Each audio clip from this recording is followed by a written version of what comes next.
My name is David Young. I'm from Tipperary in County Tipperary.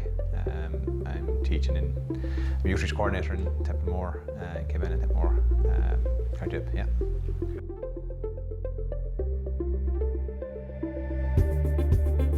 I suppose I was interested in sport from a young age, and I ended up working in sport as an adult, mainly in radio with Tip FM, and I currently work with Clubber TV and work in a few different capacities as well in the Tipperary Star.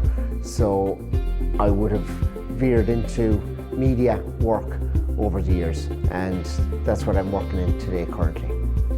Can you tell me a little bit about the history of what your understanding of the history of the GAA is? You know, where it goes back to, how it developed, etc.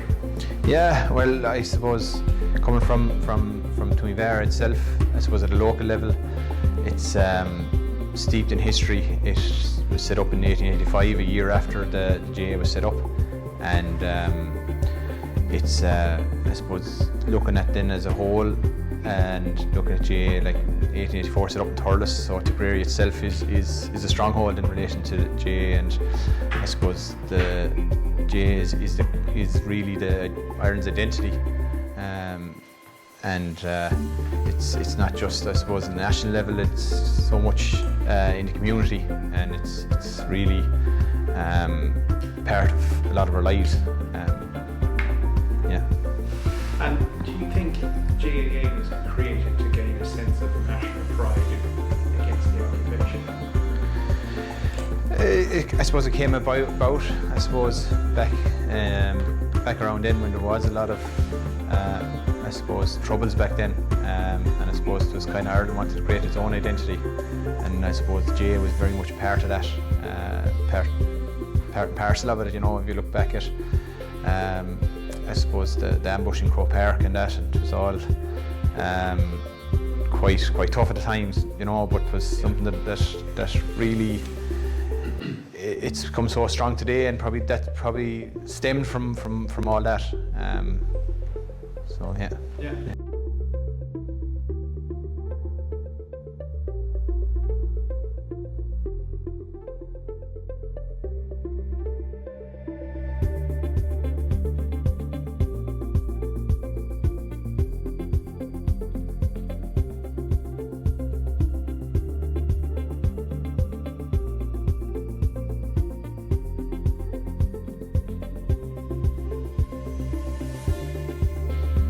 And when did you start to get interested in GAA? I suppose I come from a family that's steeped in GAA tradition, the McGrath family. My father and his brothers would have played, even my father's father, they would have all played with Lochmore Castleiney. We grew up going to matches, going to train with them, and I suppose we just loved it from day one, and they were successful, and probably we seen all that, and that helped us then to keep going to the field. And we were lucky when I started growing up, there was a good group of players coming together. We were very successful from underage to now, which in GAA, well, for a small club like Lochmore Castleiney is kind of unheard of, and I think in the future it'll be even tougher the way the thing is going. The town teams will probably start taking over again, because the rural thing is kind of dying out slightly. But we were just lucky, a good crew of us came at the right time, and from under 12 to now we've been very successful, winning county finals, hurling and football, and we enjoy every bit of it, both hurling and football, and hopefully we can keep it going again for the next couple of years. Can you tell me what your best memories of playing for Tipperary? I suppose back in 2011, probably the best memory, probably 2010 when you first met the minor team, get to wear the blue and gold jersey. It was probably very special. That was we didn't win it in that year, but it was a special year. It was the first time you got to represent Tipperary, and then in 2011 then I was captain of the minor football team, and we won the Munster and All Ireland that year, which was very special, especially football. I bet Cork and Kerry in Munster. Went out, then we bet Roscommon, bet Dublin, then in the final we bet Meath in the quarter-final, bet Roscommon in the semi, and then we bet a Dublin team that had went on and won numerous All-Irelands with their senior team. That was a serious group of players that we had that time, but then probably a few went hurling and football and different things, and not saying I would have done what Dublin done, but we had a great year that year. It was a great team to be involved with, management and players-wise. It was a very special year, and it was a great memory to have. How did it feel to be captain of that? I suppose when you're young you probably don't appreciate it as much. You probably take it for granted a small bit. As captain of my own club this year, we won the hurling county final. Probably I appreciate that a bit more. Probably I was too young maybe at the time to really embrace it all, but looking back now and seeing the videos and pictures and stuff, it was a serious honour, like not just for myself but my family and my club. To climb the steps of the Hogan stand is just a special thing to do, and there's a special group of players and management team that I was going up on behalf as well. Like any one of them could have went up. It was just lucky it was me that was captain that time, but yeah, it's a very special memory that I'll always have.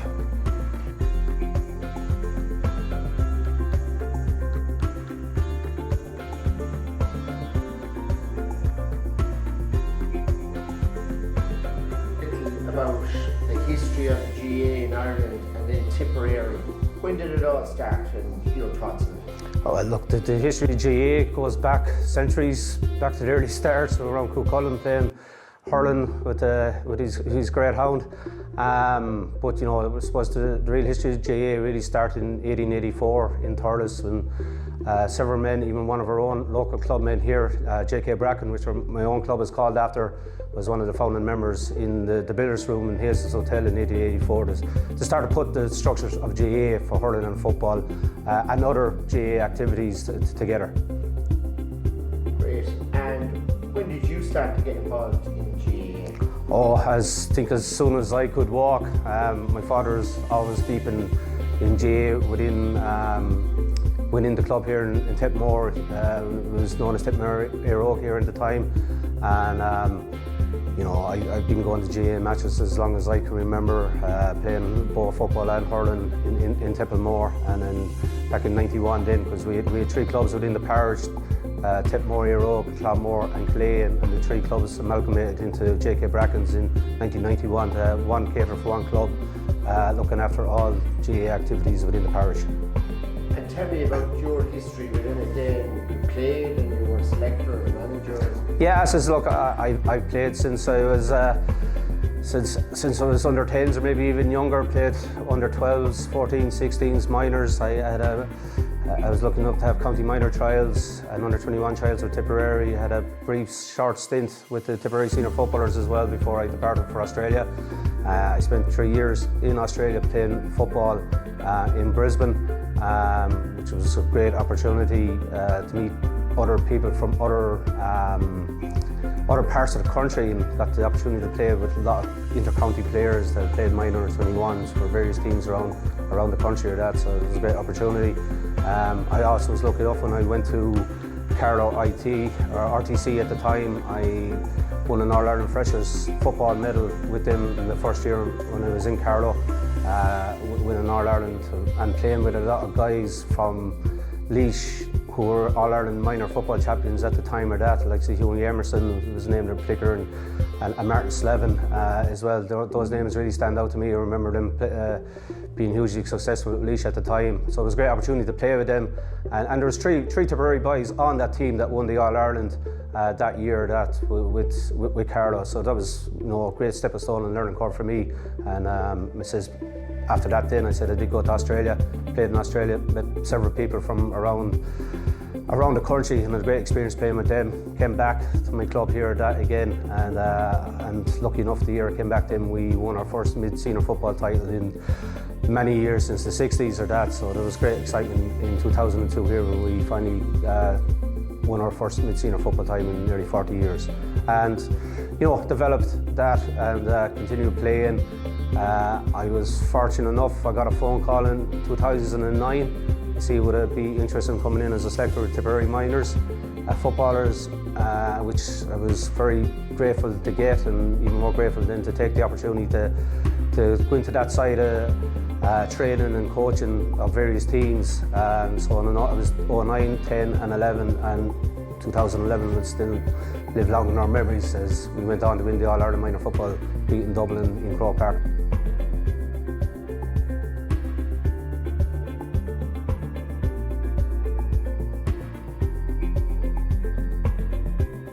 And what do you think of the new format of the game in 2025? I think it's great. Some of the new rules that are after coming in have really enhanced the game. I think it's quickened up the game. I know there's several tweaks. We're still in the very early stages of it. I do believe over 90, maybe 95% of the rules has made the game a better, faster game. Has made the games more exciting. Has led to higher scores.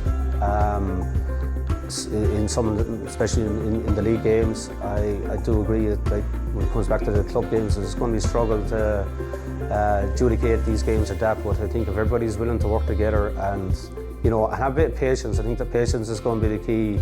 Patience for the referees, patience for the players and their mentors, and especially from supporters as well back at club level. But I think if everybody works together over the next 2 or 3 years, I think that will all filter through, and I think we'll have a much better game. What are your responsibilities as chairman of Tipperary Football? So I suppose my role is to look after all day-to-day activities with football related within the county, from coaching developments to club games and dealing them with all the various inter-county managers for under 17s or under 20 and on our senior teams, and making sure they have the necessary requirements to fulfil their duties as a management teams and that, and coordinate that then with the main county board then as well at the same time. And what are your future plans for Tipperary GAA? Look, I suppose one of my main focuses was when I came in and took the chair was particularly around our club structure. I think we need to move with the times of that. We've implemented our first stage anyways, reducing with 16 senior football teams. We're getting that reduced down to 12 senior football teams and have 12 then at intermediate and 8 at Premier Junior, which is a new championship that has formed last year. So I think if we get a more even spread of teams like for like playing in each of their respective grades, I think will lead to a better championship, a better quality of a championship as well at the same time then at that grade. So look, I think that football, the club structure is definitely been a key thing for me, and I think there's still more room for improvement, especially at our junior level, at junior A and junior B grades, and I'd like to get more teams participating in football as well then at that time too. What do you think of the GAA representing a sense of national pride and identity for Irish football? Yeah, because I spent 2 years in Australia, and the GAA is strong out there too. Like, it's just a sense of togetherness, and what I said about making friends from it. Like, when we went out, I didn't know anyone when we went out there, and played Giant Sydney Shamrocks, and then it's just the connection, the group of friends you make from it. It's the same out in America. I think that there's GAA in Dubai now. It's special. Like, it's just everyone. When you go somewhere, it's kind of the first thing you look for is a GAA team that you can join, set up a group of friends, and they're so helpful then, like, for anything you need outside of it. So yeah, everyone is it's so important. It's when you go abroad you really see how important it is to people. Are you proud to be on the Tipperary team? I haven't been, well, I'm finished. I haven't played with Tip now in a few years, but the years I spent playing with Tip, yeah, they were great years and proud days too. They're days, yeah, you'll never forget. They're special moments, but time moves on, unfortunately. What are your hopes for the team in 2025? Gosh, if we could repeat what we done last year, win the double with Lockmore Castellini, it wouldn't be too bad of a year.